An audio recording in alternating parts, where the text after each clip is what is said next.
Hey everyone, and welcome to today's Explainer.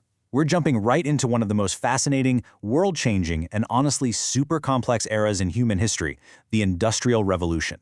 We're going to look at how just a couple of brilliant ideas completely transformed the United States. But as you'll see, innovation is often a double-edged sword. A great idea can absolutely change the world for the better, but without the right moral compass, well, it can also lead to some deeply tragic consequences. Let's get right into it. Here's our roadmap for today. 1. The spark of industry. 2. The cotton gin revolution. 3. The tragic unintended consequence. 4. Interchangeable parts change everything. 5. The North-South connection. And 6. Smart minds, good choices. Section 1. The spark of industry and how hard work is rewarded.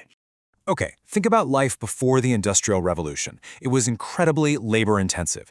Everything, and I mean everything, was made by hand, slowly and painstakingly. It took immense physical strength just to survive. There's a scripture, 2 Chronicles 15:7, that says, "Be strong and do not give up, for your work will be rewarded." And that perfectly captures the spirit of the inventors we're looking at today. These folks put in grueling hours, faced literally countless failures, and just refused to give up. Their hard work paid off, and it forever altered the fabric of everyday life. So what exactly was this era? The Industrial Revolution wasn't a war fought with armies, it was a revolution of ideas. It was this specific window in history when brilliant new inventions suddenly made work faster, easier, and way more profitable. Imagine going from walking everywhere to suddenly zipping around on an e-bike, or from writing letters by hand to sending a quick text. That's the kind of massive overnight leap in efficiency we're talking about here. Entire industries shifted from human and animal power directly to machine power. Moving on to Section 2, the Cotton Gin Revolution. Faster, easier, profitable. If you're taking notes, lock this date in your memory, 1793. This is the year a guy named Eli Whitney introduced an invention that would completely upend American agriculture. See, before 1793, growing cotton was actually a massive headache. The plant has these fluffy white bolls, sure, but they are packed with these sticky, hard little seeds. And this is where Whitney's machine, the cotton gin, by the way, gin is just short for engine, comes in as a total game changer. Before this, you had to sit for hours picking out tiny seeds by hand one by one. But look at how this works. Step 1, the raw cotton enters the machine. Step 2, you turn a crank and wire teeth pull the fibers through small slits, leaving all those annoying seeds behind. To put this in perspective, a person could clean about 1 single pound of cotton a day by hand. With this machine, 50 pounds a day. Step 3, your incredibly valuable cash crop is ready to go. Suddenly, cotton was the most profitable crop in the country. Section 3. The tragic unintended consequence. The dark side of innovation. Now, let's pause for a second and look at a very sobering historical reality. Eli Whitney's original intention was actually to reduce the brutal, tedious human labor required to clean cotton. He honestly thought his machine would make life easier. But here's the tragic reality.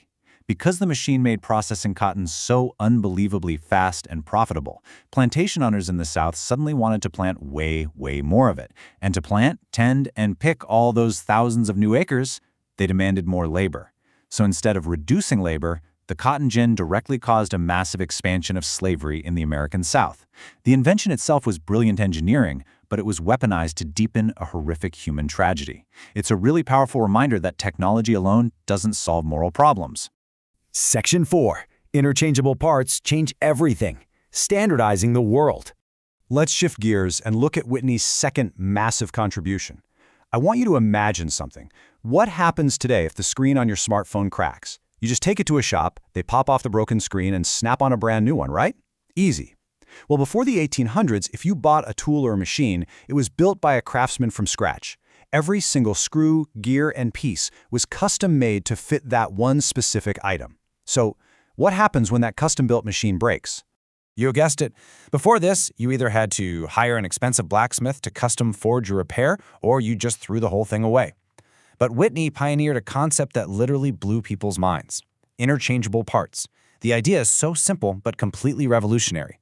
Instead of making one whole custom item at a time, you use machines to mass-produce thousands of identical parts.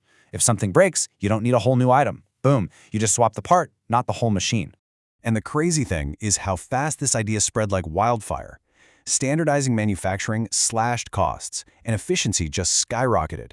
It essentially gave birth to the assembly line. Suddenly, everyday goods that used to be luxury items became incredibly cheap and easy to mass produce. We saw explosions in the manufacturing of guns, mechanical clocks, vital farm tools, the whole shebang. It was the birth of modern manufacturing as we know it today. Section 5. The North-South Connection, an intertwined economy. So how did all these inventions tie the country together? It's easy to think of the United States back then as two totally separate worlds, the agricultural South and the industrial North. But in reality, their economies were deeply interconnected. Down on the southern plantations, the cotton gin was churning out unimaginably vast amounts of raw cotton. And where did it all go? Straight up to the northern factories. In the north, new machines powered by interchangeable parts were taking that raw cotton and spinning it into textiles at lightning speed. The southern cotton fed the northern textile mills. They completely relied on each other, creating a deeply connected, yet deeply flawed national economy. Section 6. Smart minds, good choices, education, and morality. As we look back at all these brilliant inventions, we have to ask ourselves some bigger questions. And this brings us right to a core philosophy we teach here at HeroesMart Academy. We just learned about incredible intelligence. Eli Whitney's mind was brilliant, but as we saw with the expansion of slavery, brilliant ideas can cause terrible suffering if they aren't guided by a strong moral compass. Romans 8:6-7 reminds us of this, promising peace of mind to everyone who keeps their mind spiritual. True peace and true progress, they don't just come from being clever. They come from having a mind aligned with spiritual truth and goodness. Let's really let this reality sink in for a minute. Education without morality will hurt. Eli Whitney's inventions were the absolute pinnacle of education and engineering in his day. But because the society using the cotton gin lacked the biblical morality to recognize the equal humanity and dignity of all people, that smart invention resulted in the horrific expansion of human bondage.